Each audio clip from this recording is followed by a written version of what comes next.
The last question that we ask our interviewees is, how would you like to be remembered? Well, I think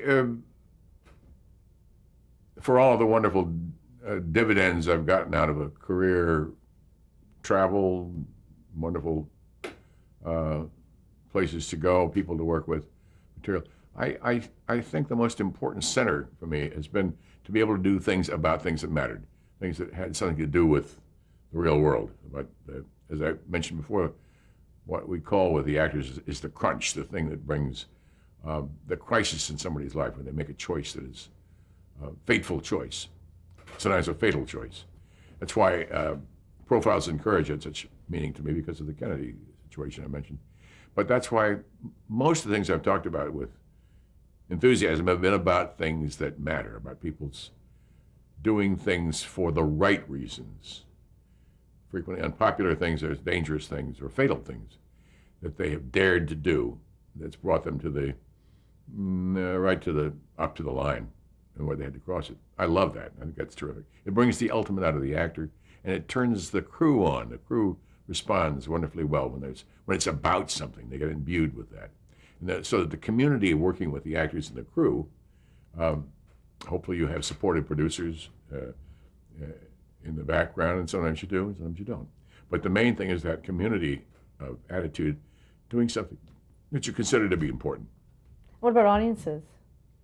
Um, yeah, it's nice to get a popular movie. For instance, the most popular movie I've ever done was One-on-One, which, I mean, having had done movies that have been well reviewed by critics, but hadn't packed them in at the box office, it was wonderful to have One-on-One selling out in Westwood, and we were living in the Pacific Palisades, and I would take people over to go to see the movie, and we couldn't get in because the people lined around the block. Well, that was a great joy. It's the first real demonstrable major kind of success thing. And then those television shows that got well reviewed, and then later Emmys and Directors Guild Award. Those are all nice, but again, if it's really something that matters, that's the important thing to me. Okay, thank you very much for sharing your story with us. Okay. This is the week of matinee theater, one of the average weeks that went on for many years. And 5 days a week, Monday through Friday, there were 5 different crews, not the same camera crews pretty much, rotating, but 5 different directing, acting crews. And so we all got together for one massive shot on one of the great sound stages at NBC Burbank, the live shows. And so it shows how many it took. It took writers, producers, actors, directors, technicians, lighting people, etc., and costume and makeup and hair, and all of that's represented in this picture. And again, on one of these gigantic, wonderful stages. And I give you your best performance. This is a control room at NBC Burbank, overlooking one of those vast studios you saw in the array of all the people who are working on those big stages. And there you were in a little cage with a technician next to you taking your snap of the finger when you wanted to go to one camera to another. And you're talking on a headset that went to the cameraman and your ADs on the set.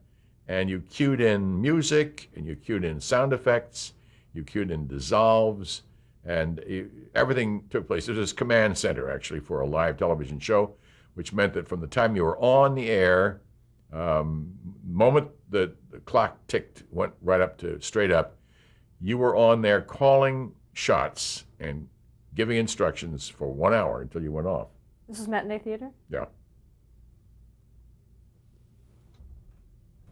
This is a set of a matinee theater. This is about as much set as you'd ever get. There was no real scenery, but there you would have ramps, and you would use the backdrop, which was these huge sykes that were well lit. And you put foreground objects. This was a bizarre marketplace in the Book of Ruth that Sarah Churchill starred in, and the prop man is in there shoveling up the junk that came out of a horse or something that walked up. This is a matinee theater set. Really, mainly this great cyc that circled the stage, and all the lights that made the differences on the stage, on the actors, and on the backdrop. And that was the chief scenic element of the whole show. This is a highly stylized set, actually, not a set at all, but as you can see, dominated by that massive foreground object, which is like a column, and behind it a sort of cross of platforms on which the actors, I could arrange to make them silhouettes becoming actors, turning them into different kinds of sets. But silhouette was a very important aspect of creating the atmosphere on this gigantic cyc.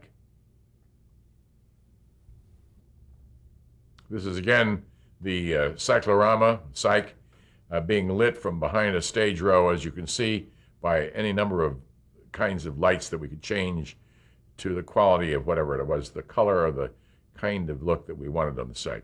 And then in front of that would be the very few elements that would suggest, in a very highly stylized kind of theatrical way, a kind of theater set. This is biblical times being re-invoked by a torch, and then you can see the lamp in the background, which the audience didn't see, but which created the light effect with the smoke and made the atmosphere of the set properly lensed. This came from about the same time I was doing matinee theater, or maybe just a little bit before. I was playing a Hallmark Hall of Fame. I was acting with Sarah Churchill here in a piece called Aesop and Rhodope, the slave girl and the mythical Grecian tale teller. And here I got to play a classic character and reveled in it. During the 2.5 years I was directing matinee theater, I got the chance to act in a number of roles that I would never have gotten cast in the films I was doing at the time, when I was kind of a baby-faced, chubby youth. And my fellow directors allowed me to do other things that they knew I was capable of doing. So I got to play here a Chinese prince, which was a kind of a mythical musical. I got to sing, and I got to be a Chinese romantic prince. Here I'm co-starring with Sarah Churchill in an adaptation of her father, Winston Churchill's novel that she wrote as a young man, and I played the young man Churchill opposite her. This is one of the tense note-giving sessions in one of the dressing rooms for matinee theater between the dress rehearsal and the final show, on the air at 12 o'clock noon. And I would give notes that was Sarah Churchill listening, and in the background you can see just barely in the mirror, I'm across the room in the striped sweater, giving notes that my script girl had taken on the previous rehearsal, and I was passing them on with suggestions to the actors. This is me directing Carol O'Connor playing Grover Cleveland in an episode of Profiles in Courage, which we did in 1964.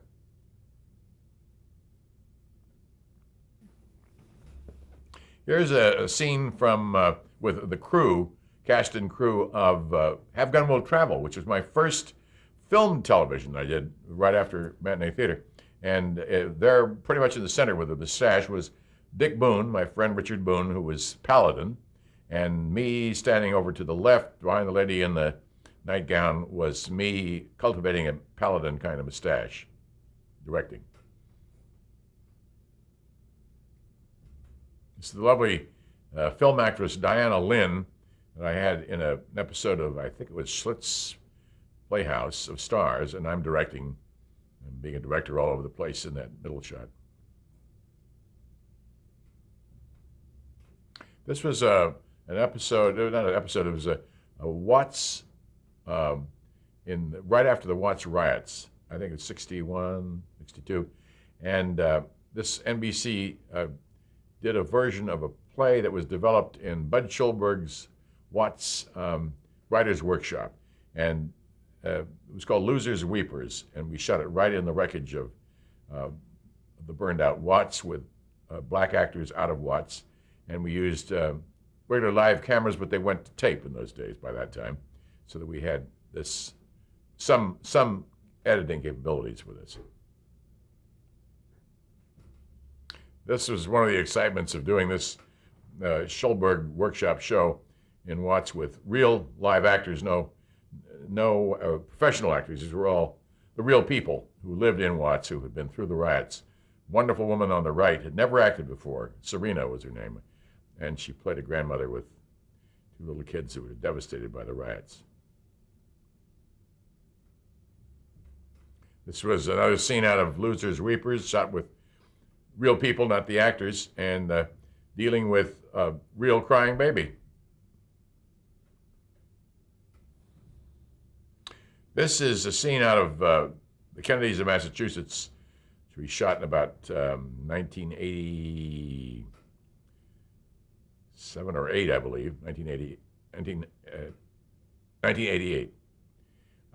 That's Bill Peterson, who played Joe Kennedy, father of JFK and Robert, and here I am directing on location in Boston.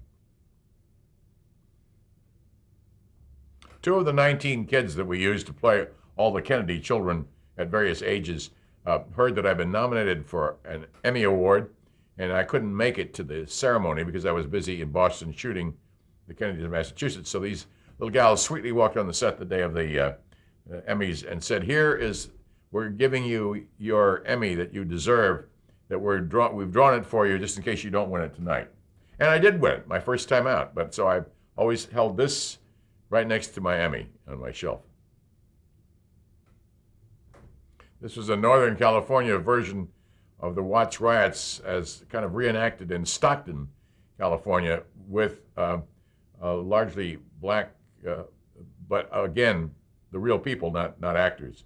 And they were amazing. The response was astounding. I love working with the real actors if you can get them totally involved. And as you can see, that man is pretty thoroughly involved.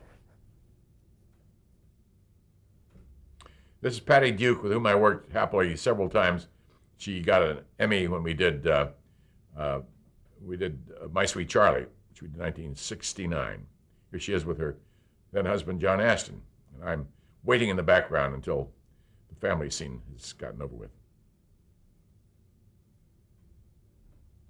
This is a scene from American Short Story Playhouse, which is a wonderful series of great writers' short stories. And this was Paul's Case, which I directed for a small sum. We got incredibly low budget, but we had wonderful actors because we had marvelous scripts. This by Willa Cather, Paul's Case, with the young Eric Roberts. This is only his second piece of film. Eric played the young Paul, the truant boy. Shortly after we moved to Monterey, California, the Monterey Film Commission, which does a lot of business with the film and television industry, gave me a Monterey version of an Emmy, the little statue you see there. There I am accepting it delightedly. This was a Directors Guild luncheon on one of the days of the awards. I won 5 out of the Directors Guild awards that I was nominated for about 11 times. And so I went to a lot of their functions and I gave awards. And this was a luncheon where we met a lot of the actors, the directors, and mainly the directors that were involved. And there I am, not too far away from Barbra Streisand, who was there, and Paul Mazursky, and some good people. Danny Petrie, who I learned a lot from as a director. And it's a good bunch. This is breakfast the day of the 2003 Directors Guild Awards, and I'm sitting with some old colleagues from Matinee Theater at the same table. We're having a good reunion. There's Arthur Hiller, who became president of our guild, has done many things, directed me in that Carefree Tree, and there's Gene Reynolds in the middle, who's an old friend from Matinee, who went on to do many wonderful things in television as a producer. This is on the set of Fear on Trial, which George C. Scott played Louis Nizer, the attorney who helped break the blacklist, which is a pernicious McCarthy-era nightmare. And there was David Susskind, who really fought the blacklist as much as any of the producers did. There I am, the director of it. This is, 1975, I believe. And I had been blacklisted in the 50s, so it came as a very strong emotional feedback for me to do this film. But George C. Scott was stupendous as Louis Nizer. This was a 2001 adaptation of one of the Twilight Zones I did called Five Characters in Search of an Exit. And we very literally paralleled the action of that Twilight Zone in the last act of an episode of Felicity, which was a very popular television series about young love in the college days. And Felicity finds herself in this great box, which is very much like the great flume that the people in the original 1962 version did. This was 2002, just about 40 years later. So this was a duplication of the style and the lighting and the look and the spookiness of the Twilight Zone qualities. These are the actors in Felicity, the redo of, or the adaptation of Five Characters, the Serling Show, as they duplicated the stacking on each other's shoulders to try to reach the top of the barrel, climb out of this hopeless impasse. And we duplicated this very literally in the contemporary actors in the Twilight Zone mode. Was they actually lying down? They were actually lying down. We canted the camera in such a way that it looked as though they were standing up. This is Carrie Russell, a very talented young actress who played Felicity in the style of Twilight Zone, which she was totally baffled about, but I was trying to lead her into those 40-year-old mysteries, and she did it very well.